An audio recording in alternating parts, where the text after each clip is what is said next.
What's up, everybody, and welcome back to the Stretch 4 podcast. I'm your host, Peter Tran, and on the line I got my almost pick and pop partner, Josh Cohen. How you doing? Doing all right. Another 42 days and we're there. 42? Yeah, I think it's July 30th, right? What's July? What is The July? season comes back. Oh. That thing that we talk about, basketball. What is that? What are you talking? What? I know, it's sort of weird to talk about now, but we're getting there. My God. Banger in the paint, Rajan Walia, how you feeling? Well, there's 1,005 hours until the NBA resumes, assuming the game starts at 7 p.m. Wow, was that quick math or what? Nah, I just pulled up a quick Google converter, but yeah, I'm thinking about it. Man, can you do the minutes for me too real quick while you have that number up? Yeah. If you're pushing me, I'll tell you right now. 60,400 and We need the seconds too. well, here goes it. Oh man. 3 million seconds. Wow. That is a lot of seconds. This bit went on way too long. Sorry, guys. Yo, Josh, how many push-ups can you do in that 60,000 minutes? About 30. I'll do 30, then I'll quit. Do 30, and then you can rest for 2 minutes, and then do your max plus 20%. Yeah, shout out to Jeff Cavalier. AthleteX.com. Yeah, I'm sure he needs our love of all people, right? This guy. So, obviously, Josh gave away the spoilers. We're talking about the NBA. It's almost back. Well, maybe it's back. Maybe it's not. The last couple of weeks, we've had the owners and the players union agree on a tentative comeback plan. You know, they set out the timeline. They were very vague on the logistics, and I think it was very on purpose because, well, a lot of stuff is coming out, guys. And, Josh, your boy, Kyrie the Disruptor, as ESPN has labeled him, he's disrupting again. This is classic Kyrie Irving, man. It's him just talking up after everyone had already agreed to it, and he's not alone. It looks like he's got a couple of guys like Avery Bradley and Dwight Howard behind him. Just, if you're going to make a ruckus, now is the time to do it before it's too late, right? Lakers fans are sweating right now. I mean, if those two guys decide to, bow out and decide to, use their platform for social justice and go out in the streets instead of playing the games, then the Lakers are going to be in trouble. But that's a whole other topic for another day, obviously. But with Kyrie, he's just different, man. Like, him suggesting they should start their own league, too. That was very interesting to talk about as well. Hold on. Do you believe that? Do you believe that he suggested to start their own league? There's no way. I think he got into like some type of like Al Pacino speech where he was like just going off about everything, and then it just came into his mind, and he got so passionate about what they're doing that he decided, you know what, we can do this ourselves, without even thinking about logistically how that would actually work. And I think at that point he might have lost some of the players during his speech. I mean, if LeVar Ball can do it, why can't Kyrie? Well, LeVar Ball tried, and he definitely failed, so I can't imagine what Kyrie's going to do. I just want to point out, though, that I said probably about a couple months ago on one of the podcasts that Kyrie is going to be the next player that retires well before he should. And I think that's going to be coming into fruition soon. You're calling him Larry Sanders? I think he might actually eventually retire and be the leader of this movement, from the NBA side of things anyway. I'm calling it right now. It's not going to be Avery Bradley. It's going to be Kyrie. Yo, that's disrespect to Avery Bradley, man. Come on, you now. need a bigger Dwight name Howard? to put behind if you're gonna, be the guy behind the NBA movement towards, Black Lives Matter. And you need money too. And Kyrie's got all the money in the world. So does Dwight Howard. That is true. Dwight Howard's got so many kids he can put behind this movement too. Good church going, man. Comment. So Kyrie has come out. I guess it was last Friday that they had a call with around 75 or 100 NBA players around the league. And it was a lot of, should we do this right now?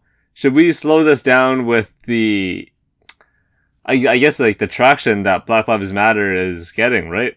I mean, behind all the protests, you're seeing a lot of states and cities actually pushing, some reform, which is more than you've seen in the past like 60 years. So the thought is, should we really stop it, or should we really take media attention away from it and go in another direction and just have the NBA back in the limelight? Should we really, deviate people's attention from such an important cause? Raj, what do you think? Yeah, I think it's a little difficult because Kyrie's always had like views that are outside the norm, and I understand the main purpose of him like playing basketball is to focus more on Black Lives Matter and use their platform, but I think they could do it in a way that they can still play basketball and promote this big important issue and keep it in the news, keep it relevant. And I think him going against kind of the NBA and suggesting that they don't play at all, it's probably not going to sit well with a lot of the other players, a lot of them who haven't made their money or aren't as financially secured or haven't made their name in the NBA. And I think also just from Kyrie's perspective, I think he doesn't make a very strong argument. He's just putting out thoughts and ideas, and it's almost like he's putting out headlines, but like there's no substance behind it. Like there's no, what are we going to do in the meantime? It's just like, we shouldn't play. We got to focus on the issue. But like, what are you going to do that you can't play? Like, how are you going to, if you don't play basketball, like what's going to be on the news? Like, how are you going to stay relevant? Yeah. Would you be as angry about this if, not angry, I think that's the incorrect terminology here. Would you really question it as much if it was another player, like say Chris Paul or Carmelo Anthony saying this stuff? Would you really question not just the motive, but like the whole messaging behind it? I mean, imagine LeBron saying it. If LeBron said it, I think pretty much all the players would probably get behind it, and we probably wouldn't have a season. So yeah. And another angle to this, I know nobody wants to talk about it, but is part of it Kyrie just doing this to spite LeBron, since LeBron wanted to go forward with a plan to restart the season? Because nobody spoke out when they brought this up, with the players, with Chris Paul and LeBron. I think Kyrie is part of the first meeting when they all agreed to these different rules and the platform they're going to be going into. And then all of a sudden, a few weeks later, or a few days later, I guess it was, Kyrie brought, these different aspects up they didn't agree with. So is it in spite of LeBron? Is that part of it? I know it's not all of it, obviously, but it could be part of it. Yeah, Kyrie is actually I think he's a vice president of the Players Association. So his voice really means a lot to these guys, right? Like out of, I think it was 28 players in that first player call, all agreed to it. And then you're right. I mean, LeBron is doing his own stuff to support the movement, right? Like he's started that, like a foundation to make voting more accessible for people rather than, having to line up for like 2 or 3 hours and taking a bus across town and all that kind of stuff. So, I mean, LeBron's doing it in his own way, but LeBron's also an established superstar, right? Like the guy was drafted in 2003, still going, and was probably the most popular player since. But a lot of guys haven't had that opportunity, right? Like if you're a guy, say the size of, I don't know, let's say Austin Rivers, because he's actually spoke out about it against Kyrie. Who do you back? Do you back someone that has already established themselves, already has multiple foundations to support, like a lot of youth, a lot of Black Lives Matter movements, I guess, or, whatever, like foundations and that kind of stuff? Or do you support a guy who's got his heart in the right place, but isn't saying it properly? I mean, if they want to use their platform, they should definitely be playing the games and then get their message out, in the pre-game, not press conference, but interviews if they do that through stream, I guess, since there's not going to be reporters there. Post-game interviews, same idea. Throughout the games, just getting their message out through commercials, maybe, through different, ventures with media. I mean, if you go back to, I know a lot of people have talked about this in the past, but the 1968 power salute, the Black Power Salute in the Olympics. It was Tommy Smith and John Carlos both raised, a black glove fist during the national anthem. But that's sort of where the movement started, right? In the media anyway. So I don't know. I think they can get a lot more done using their platform on TV, since everyone's going to be watching this, and get their message out before the game, during the game, after the game, versus just being out there, protesting and then, using their money to, I guess help with reform in terms of like people voting. I know LeBron's doing that now. He put a bunch of money into, different platforms to get people out there voting and not have to wait in line for 7 hours or wherever it was in, Georgia 2 weeks ago.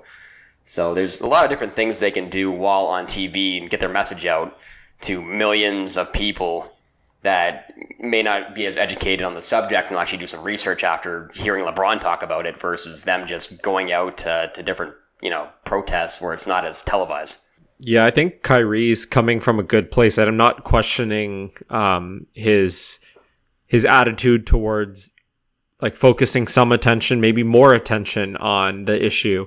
But I think, like Josh, you were alluding to, and I referenced it earlier, it's like basketball it opens you up to a huge audience of people, and it's just more people to get your message across to.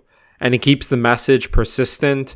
You're going to be on TV. The people that watch it may not watch the news, may not watch the protests, may not have access to that, or they're willing to open up like the sites where you hear more about the protests and all that. So I think like playing basketball is a great way for them to, obviously for themselves to make money, but to make their message be heard and to a different population in the States. So I'm kind of against Kyrie here. I think LeBron's doing the right thing. He's promoting the right issues, and learning how to play basketball and balancing priorities in your life is important. And Kyrie, like, if he told me what his plan would be and that's why he can't play basketball, and I'm not going to judge, but if that plan is like concrete, has some good actions, some measurables, and that's why he can't play basketball, like, okay, fine, that's his choice. But I think it'd be a little wrong for him to impose it on the rest of the league, where a lot of these players, like I said, haven't made their money yet. Yeah, even if Kyrie were to, somehow not go, like, he's not going to go either way, right? Like, he's injured. Kyrie's going to get paid no matter what, assuming that the season goes on. And even if it didn't go on, Kyrie still has so much shoe money that I don't think he gives a damn. I think his shoes are probably the second or third highest selling shoes right now. So, I mean, that dude is not strapped for cash whatsoever. And it's, in a way, arguable that it's kind of selfish that he would tell other players to not go get their money at the same time, but, that's up to the eye of the beholder. Raj, how did it feel to agree with LeBron? You alright there? It hurts. It hurts a lot, but I think LeBron's done a really good job with all of the movements, with his school that he has built in Akron, and he's done a really good job, and I think he's leading in the right direction on this issue as well. And I think with Kyrie, I wonder what would happen if he was healthy on a contending team with a very legitimate chance to win the NBA Finals this year, if he would be echoing the same statements. Like, I'm not saying he wouldn't, or he would, but it'd just be interesting, because right now he's not going to play. His team is not going to be competitive. Like, it is kind of pointless for the Brooklyn Nets to even show up, right? But if he was in Giannis's position, like, would he feel different? Yeah, I mean, the person that I question more so is Dwight Howard and his statement recently about not wanting to play unless things change and there's, like, massive change. It's like, what does that mean exactly? Are you just not going to come back in general? Because this could take years, obviously, for the United States government to change policy in a lot of different states and just overall, like, on the federal level. So does that just mean he's going to retire and, be the head of this? Because, based on what he said so far, it seems like he's definitely not coming back to play. I think at this point, if he did, it would be sort of hypocritical for what he's already said in, statements to CNN. I mean, maybe Dwight Howard is that player that you predicted will retire first before Kyrie. No, that would mean my prediction's wrong, which is not going to happen. So you still got your money on Kyrie? Oh, yeah. He's a massive favorite right now. Oh, man. I hope not. Kyrie's too fun to watch, man. Who would have the best handles in the league if not for Kyrie? Yeah, he's got the best handles of all time. Who would be second right now? I mean, now that Jamal Crawford's out of the league, Steph, maybe? It would probably Steph, for sure. Not Trae Young net making people? Nah. Steph's got more moves. Yeah, Trae Young doesn't have that many moves. Steph is pretty nice. All right, let's move on. Let's go to the not so much bubble. Right? The NBA released that memo. I think it was like 111, 120 pages or something. And apparently not once was the word bubble used. Just so you know, it is not a bubble, it's a campus where players and I believe it's 35 members from a team. So that includes coaching staff, physio, strength training, basically all that kind of stuff. Security, of course. 35 people go to this hotel. We got 3 tiers of teams, and it's actually hilarious the way that the NBA has divided the teams into the hotels. It's basically 3 tiers. The Grand Destino has the top tier teams. We're looking at the Bucks, the Lakers, the Raptors, the Clippers, a couple of few others. The Grand Floridian has what I like to call the second tier teams in this. The Thunder, the Rockets, the Pacers, the 76ers, and the Yacht Club, the Blazers, the Kings, the Spurs. Basically teams that we're going to eliminate as soon as the playoffs start. And it's true, isn't it? Come on. I feel like you're going to come to regret that statement. Why? I don't know. I sort of believe in Portland. I think that Portland has a shot to actually win a round or two. Okay, so say Portland makes it. They take out the Grizzlies, I guess, who are in 8th place right now. Does that mean the Blazers just get the Yacht Club Hotel all to themselves? There you go. Another advantage. Yeah, that's what I was going to wonder. It'd be really funny if one of the teams from the Yacht Club made it deeper in the playoffs and they're like, oh, by the way, there's a problem with the AC at the units. You're going to have to relocate and make up some lame excuse so they join the elite club. Yeah, or just like... yeah. Man, that would be sad. I mean, from what I've heard that the Yacht Club is actually the better hotel. I mean, based on what Robin Lopez has said, he's like a Disney expert. He said he was disappointed that he's not going to the Yacht Club. So maybe if Portland's the only team there and they get to use the lazy river all on their own, they're going to be super relaxed, ready to go, win a couple rounds in the playoffs, and then you're a super dangerous team. You never know what's going to happen. What if Robin Lopez protests so he can get his way into the Yacht Club?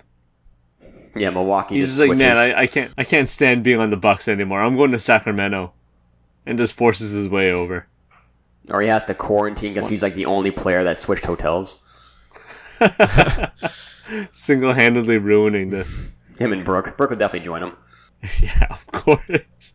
All right, we're looking at a lot of the same safety measures that we have in everyday society right now, right? They want everyone to stay 6 feet apart. We're looking at face masks everywhere you go except for when you're training or when you're, playing the actual game. And then there's this little ring that they've proposed. This ring will automatically measure your body temperature, your respiratory, and your heart rate to check your wellness. And it'll also count as a room hotel key and a tracker on you. So the idea that I've heard a lot of is the science behind it is that it will bounce off of other people who will have, potentially been contaminated in the past. But it sounds a lot like just a normal tracker, right? Yeah, so I looked into this actually to buy this ring before any of this coronavirus started. It's called an Oura ring, and basically it's like your smartwatch, but it's a convenient ring, and it basically provides you a lot of health information. There's just no screen, and you sync it with a phone or whatnot. Like, I'm interested to know how they're going to get everyone's information. Like, let's say you leave the ring at home and then you just go out and or like you put it on your spouse or your teammate's hand, and 2 people are wearing one ring and they just like chill in the hotel room, and you just go out and grab some food or go out and like do whatever the fuck you want. So it's interesting how it's going to work, but I knew that the NBA was going to make sure that they stayed on campus. It would be a terrible look for the players to be able to leave and come back and then infect more players. And I knew as soon as they were proposing the league to come back that they were going to have to isolate them and monitor and make it almost a closed campus. But these rings are optional, right? Yeah, they're optional. Yeah, I mean, that's kind of a problem as it is. What's the point of having like a few players with these rings but not everyone else? I was reading in Germany, who are like the first basketball league to come back, they just have these guys with these rings on like a lanyard. So you don't have to wear it on your finger or anything, but you got to keep that thing on you at all times. I mean, what's the point of tracking like a quarter of the population? It's just the privacy concerns, I guess. I mean, this is just, glorified ankle bracelet, right? It is. I mean, there. Nobody wants to call it that, obviously, because they don't want to be seen as like prisoners. But that's basically what it is. I mean, it's a tracker, and if you like the whole thing you're describing there with like putting it on somebody else, like that's what people have tried in the past when they're on like probation and stuff, right? So, I mean, I guess so. Damn. But other countries have done it well too, though. Yeah, right? but I think those countries have a bit of authoritarianism, so it's a little different government. Like it's not the land of the free. But I think the ring offers another advantage. Obviously, one of the key components is tracking, but it also can track your body temperature, your heart rate, and your respiratory rate, and all of those have been shown with a pretty good accuracy to be an early predictor of like coronavirus. So. I think it's not the worst thing. I don't think too many players are going to take the option, but we'll see how it goes. It might be mandatory by the time the league actually decides to start. It's true. We have more than a month in a couple of weeks, right? What did you say, Josh? 42 days? 41 days? Yeah, 42 days. 1,000 hours. I hours. got lots of time. Yeah. I thought it was interesting, though, with like the whole security precaution in terms of players trying to leave the resort. I mean, they're obviously going to have like security there to see who's coming in and out because they don't want people coming into the hotel, obviously, because it's quarantined. But, players leaving are going to be tracked, obviously, and if they leave the site without the permission of the team, it's obviously going to be reported back, and then they have to quarantine for, I think, 10 to 14 days. So that's going to come out, Woj is obviously going to report that. And people are going to know, and then you basically get shamed by everybody. The media, the fans, teammates, like, what the hell were you doing? Leaving the resort to go to Jack in the Box. Like, what are you thinking? It would definitely be Chick-fil-A first. Come on. Yeah, Chick-fil-A, come on, man. Yeah. I'm sure they'll have that on site, on campus. Disney personalized Chick-fil-A. Who do you think is going to break the news first that someone leaves campus? Is it going to be Woj or Shams? I think the better question is which player is it going to be? Oh, man, there's so many options. You're looking at 35 people per team for 22 teams? Dude, the options are endless. Well, not endless. Pick somebody. Give me... It's going to be someone from the Kings. Oh my god, Buddy I was thinking the exact same thing. For me, Marvin Bagley. You know what? Oh. You know what? I think it's going to be Jakob Puddle. Yo, come on, man. Puddle. Just like in Game of Zones, He's always getting blamed for everything. Jacob, that guy. Jakob Poeltel. Him. Hello. No, but Buddy Hield's actually playing in games. Did you see that? He's playing in... Yeah, I saw Trae Young was also playing in games too, but, that's the only games he'll be playing in the next Nobody couple gives months. a damn about the Hawks. But why the hell is Buddy Hield out there playing games? And why hasn't the NBA said anything about this? Or the Kings said anything about this? Well, I think like a majority of the players are playing games right now. It's just, most of it's not out in the They're world not getting yet. publicized. What the hell? Yeah. How are you cool with this going on Ball's life and then, not saying a word about it? You gotta discipline these guys if you're the team. It's kind of stupid. Yeah, and also, if a team is almost out of contention, do you think they're just going to quit? Like, say the Kings lose the first 2 or 3 games of the regular season. to where they're basically mathematically, ineligible to actually make the playoffs. Do you think they're going to start benching players, or are the players just going to be like, nah, we're done, and just quit? I mean, the logical answer would just be to bench them, right? Like, just rest them, rest them. What if they want to leave, though? Then just leave. What are you going to do? Find me? No. It'll be interesting, though, because then, you have a bunch of games that are off the schedule, so certain teams play more than others, and then it totally wrecks the entire standings. Yo, man, 1, 2, 3 Cancun, alright? Just call in the strength and conditioning guys to play for them instead. Or just call in the Bucks and the Raptors players 14 through 17, and then get those guys to play a game. Those guys together might be better than the Kings. Yeah, definitely better than the Suns. Definitely better than the Spurs without LaMarcus. Yo, the Spurs are boned. Oh man, the Spurs should quit right now. They should definitely not even show up. You can't risk Pop's health like that. Never mind anyone else. That's another thing we haven't brought up yet is, the talk about the coaches, and if the NBA is going to try to implement a basically illegal rule or illegal, stand, I guess, against the coaches, saying that you can't coach because you're too old, or you have a preconditioned, virus or ailment, illness, whatever. Because a bunch of agents already talked about this. Like, if the NBA tries to do that, they're going to sue the NBA. So you don't want that look, especially going into a situation where there's a lot of different things that could happen. Yeah, Warren Legary, who's one of the main coach agents, who represents Mike D'Antoni, and I want to say Alvin Gentry, but I'm not positive. He's already come out and said that it's going to happen. But the interesting issue will be going into years forward. Like, assuming the NBA finishes this year, no problem. Into the next season, it might be the same thing, right? They might try to do something along the similar lines of having older coaches, coach from wherever, like the locker room or the hotel or whatever. So it'll be interesting going forward. I honestly think that is the only thing that would get once the bubble starts up and the games start up, I think that's the only thing that would shut the entire thing down outside of an outbreak. Like a really big outbreak of a bunch of teams getting coronavirus throughout their roster. Yeah.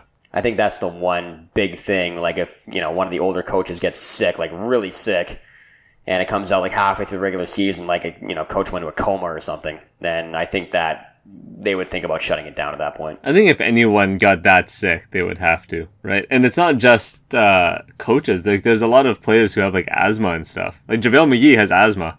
If he gets it, I mean, it should be a similar thing, right? So does James Harden, apparently. What? Yeah, supposedly he has asthma.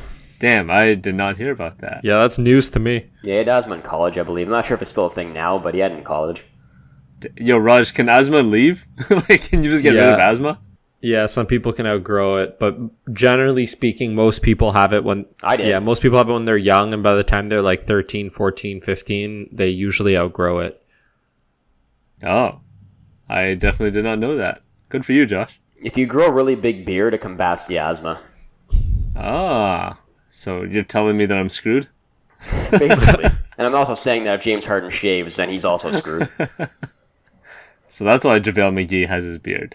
Exactly. Oh, man. Yo, Raj, did you hear about this? I guess they called it a hotline, where if you see another player going through infractions, so let's say you see Pascal Siakam and Fred VanVleet standing less than 6 feet together, you can just call somebody and be like, hey, yo, Pascal and Freddie are too close. Here's a picture.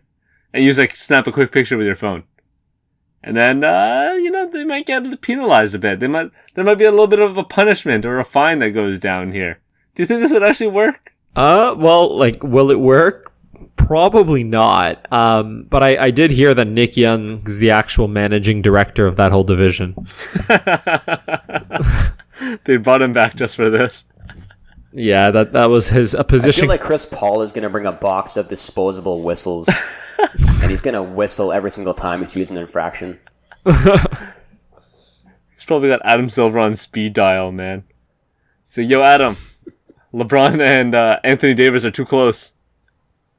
LeBron's trying to get Giannis, man. He's standing a foot away from him. Don't trust him. You know who else I can see being a big snitch? Harrison Barnes. because Harrison Barnes said, I think about 9 months ago, that he wasn't going to shave his beard until the Kings made the playoffs. Uh-huh. So if he sees any infraction inside that hotel, he's going to do whatever it takes to make sure that the Kings make it in as the 8th seed. Because he doesn't want that beard for an entire, 2 years. Oh, that's gold. Why not? Does it look that bad? Nah, it must be itchy. I grew a beard for 2 months, man, and it was brutal. Yeah, you gotta get that beard oil, man. I tried some of that stuff. It doesn't work. You gotta get the good stuff. I'm sure Harrison Barnes has some quality product. He's going to be looking like Kimbo Slice soon. R.I.P. Damn. Yo, so what are the odds that players actually use a snitching hotline? It is a snitching hotline, right? Oh, it's definitely going to happen, for sure. What was that? It's absolutely going to happen. I think at least 5 players snitch. But what happens if you just make up a snitch? What if I just say that I see LeBron and Giannis hanging out, but it's not LeBron and Giannis, you know? Well, they have cameras throughout the hotels, right?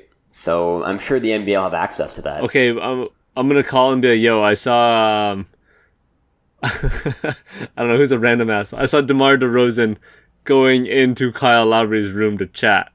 You know, how can you know? They're not even at the same hotel. I think Chris Paul is going to have his video calls out. He's going to be on, speed dial with Adam Silver, like you said, on WhatsApp, video chat, or Zoom. Just videotaping the entire time that he's out in the hotel room. I think Chris Paul is going to strap a GoPro to his chest and just live stream the whole time, man. That'd be a genius move. What I'm interested to know is how I'm interested to know how these players are going to be able to use their social media on campus. Because I can just imagine a situation where the biggest pastime besides basketball is going to be gaming, cards, and just chilling. And if they have access to their phones, they might just be Instagram live streaming with half the players from another team socially distanced. So I think it'll be some good content coming in on Twitter. Yeah, that'd be great. I think you might also have a Gilbert Arenas, Javaris Crittenton situation eventually with the card games, because you've been playing a lot more card games, which leads you to believe there's going to be a higher probability of a fight breaking out, because there's going to be so much money on the line, because these guys are going to get bored throughout the day, and there's going to be a lot more card games to be played. So a lot of money is going to be up for grabs. Yeah, who's Jimmy Butler? I feel like James Harden's going to lose a lot of money Who? throughout the quarantine. Who? James Harden.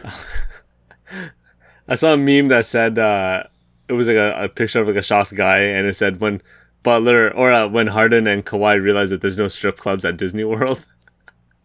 Damn. How much money is Jimmy Butler going to lose during these card games? Because we know Jimmy Butler is one of the bigger gamblers in the league right now.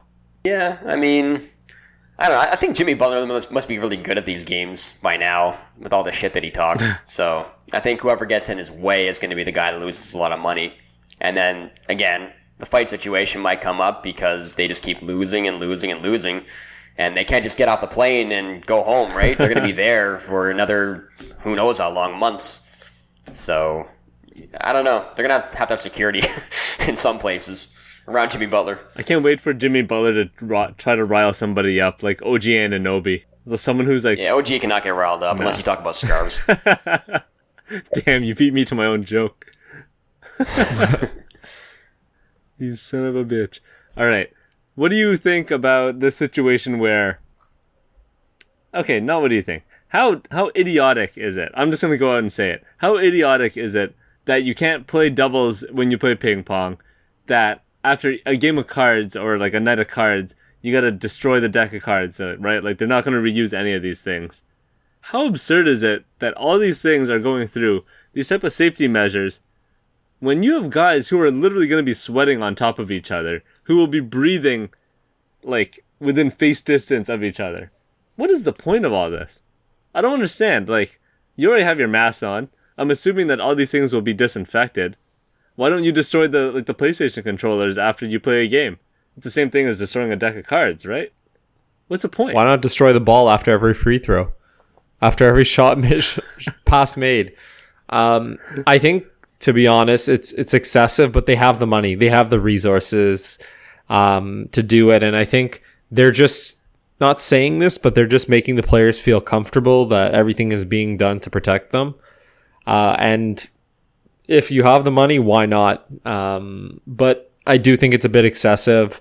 The most important thing they need to do really is to make sure they're testing the players every day. And if they're able to test all of the players and all of the staff and do that in a consistent manner, then you're really reducing the risk of transmission. Yeah, that's true. I mean, the testing is the most important part. I think they said that they're not going to be tested daily, though, right? Like, it's going to happen every other day or something like that. I think it said daily. I saw in the new memo that it's not daily. Yeah. Or if it is daily, it might just be like temperature checks and not the actual, the deep nose pick or whatever you want to call it. Yeah, I heard with that too. They're not actually going to do the deep nose pick, as you said. They have another way of doing it, which isn't as effective, but it's less invasive. Invasive, I guess you could say. Yeah. What is the other one? Do you know? I think it just has to do with like them taking a swab. No. It's not like when I went to the ear, nose, and throat specialist for a checkup or whatever. And they stick that, swab way up your nose, basically into your brain. It's like the worst possible feeling in the world. So I've done that before. So doing that every day would just be brutal. Yeah, I can't say I've ever experienced it. It's bad, man. It makes you tear up for a good couple minutes. Damn. That doesn't sound pleasant at all. I was hoping to hear about LeBron getting nose checked every day. I thought that would be hilarious. Yeah, I don't think that's going to happen. Unless they prove that these tests just don't work, which might happen, then they have to go back to the usual way. Yeah. So on top of all this, we're looking at Disney staff. I think they call them Imagineers. Josh, is this correct? Imagineers? That I don't know, but it sounds like a Disney term. I thought you love your Disney. What is this? The wife loves the Disney. I hate the Disney. It's definitely clear. These Imagineers don't have to necessarily stay on the campus, right? So the staff will be able to come and go.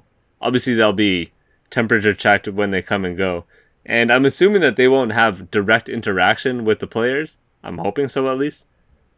But isn't there still a risk of contamination, through the food, or if they're touching the same door handles, or, any other way that a virus can spread, right? Like, these are things that we learned about when we were in school. It's very easy to spread germs. So, I don't know.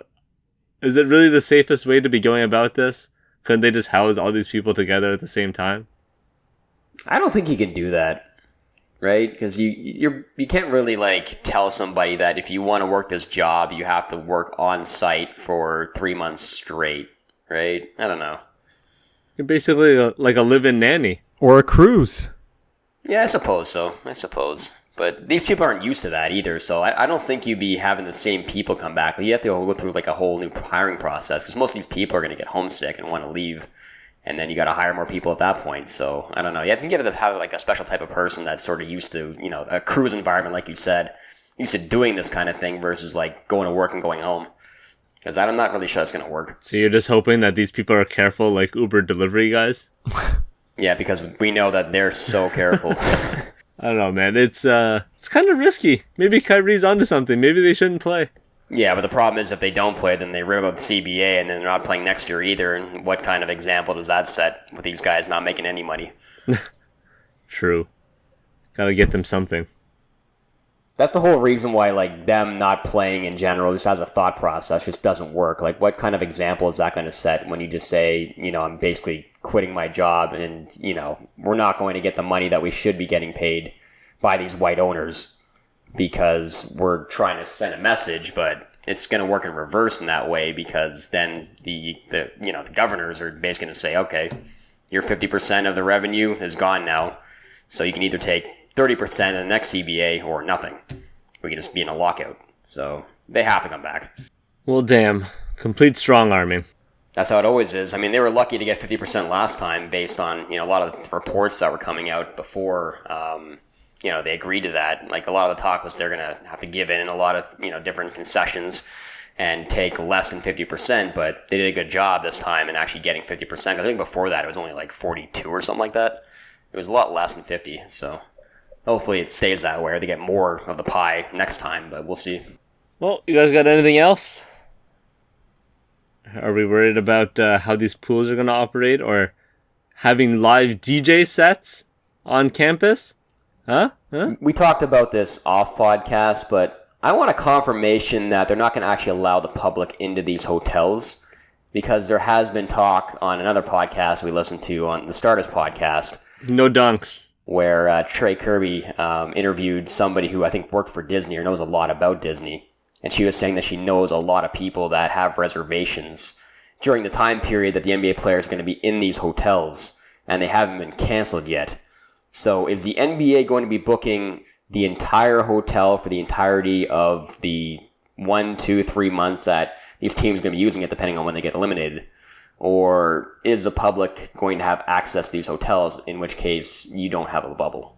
Yeah, I mean, I guess maybe they've kept the reservations in case it doesn't go through. Because the NBA and Disney still don't have like a signed agreement yet, right? So maybe this is their like backup plan. I hope. I mean, if you're going to open up the hotel to the public, what's the point? You're going to have random people running up on LeBron to see if they can snap a picture of him? Yeah, and there would be people that walk straight up to him too. Always. And it's only going to be 1 or 2 security people from each team. So, I mean, even if you have like 2 people, you're going to fight off like 3 families running up on the guy? No way. Yeah, I guess you would think in that case they would probably provide their customers with like a month's notice that your reservation's been canceled. So maybe we'll find out later in the month. Even like a couple of weeks, man. We're in some very unprecedented times. True, and plus, why would you want to travel at this point anyway? On a vacation where you have to go on a plane where like you hear about, the Orlando airport, they had like 50 staff members that had coronavirus last week, I think. So why even risk it at this point?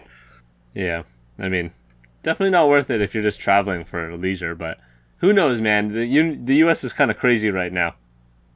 You got people playing basketball games and like the crowds have no masks on. People going to beaches and just hanging out as if it's normal. Going to bars.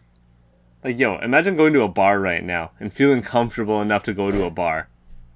And just having drinks with your friends. Like, what? I get so uncomfortable at a grocery store getting food. You're telling me you're going to a bar? Get out of here, man. I'll say what everyone else is thinking. White people are fucking crazy. It is. It's so true. That's wild. Ah, man. It's sad. Sad to think about. Crazy Florida is all you can really say. Well, crazy states in general, I guess. Oh, man. Anything else? Can we live stream like Big Brother? That would be nice. I would. Oh, they should definitely do that. I would pay. I mean, they should definitely have some sort of reality TV concept to this, whether it's one specific team doing it or just the NBA TV guys going in there and just getting as much film on this as possible. Because they would get a lot more viewership with that TV show than they would the games, to be honest. Yeah, I mean, Raj, how much would you pay to get, like, a live look of, I don't know, who's the entertainer? Let's say the Blazers. How much would you pay to watch the Blazers go through their shit in a day? Just the Blazers? I'd pay $10 a month. Like, it's only, a month or 2 months? I'd pay, like, $20 to see it happen. If it was the whole NBA, I'd go as far as $20 a month. Damn. Okay, what if it's the Heat? You got a lot of characters on this team, i.e. Jimmy Butler. Mainly Jimmy Butler. Yeah. You know what? I'll give him, if Minnesota was there in the same hotel, I would pay top dollar for that. Thankfully, they're not invited to Orlando. I just want to see like a TV crew follow around Kawhi for a day and just count how many words he says throughout the day. Like 14. What it do? Yeah, they should put like Vegas lines up for that. Yeah. Oh man, think of the Vegas lines now. Who's gonna be the first player kicked out? Or who's gonna be the first player to do it, to go through with infractions? Who's gonna be the first snitch? Imagine the odds. Chris Paul, easy favorite, minus 300. Yeah. I still got my money on Harrison Barnes though. Come on, man. You should know better by now. It's Chris Paul. The game theory is there, man. He doesn't want the beard anymore. Yeah, I guess not. Alright, I think that's all the time we have for this week. I want to thank everyone for listening. Please remember to rate and subscribe on iTunes. You can find us on Google Play, Stitcher, Spotify, Anchor, all the major podcast platforms. We're on Instagram and Twitter at Stretch4Pod. And until next time, peace.